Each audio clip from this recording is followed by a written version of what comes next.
হা হা হা, আমি এসে গেছি। কে আপনি? আমি আজরাইল। তা আপনি আজাই তখন আমি কি করব? আমি তোমার জান কবজ করতে এসেছি।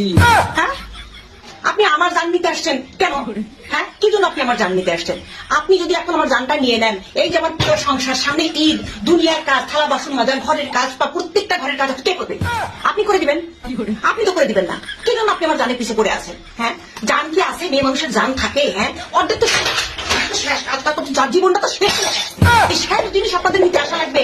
হ্যাঁ, যে সকল মানুষগুলো কাজ করে না, কাম করে না, ঈদের দিনও তাদের ঘুম আসে, একেবারে জীবনের অসুস্থতা নিয়ে ভরে আছে, জীবন শেষ, অমুক ধোকা দিচ্ছে, তমক ধোকা দিচ্ছে, যান না তাদের কাছে।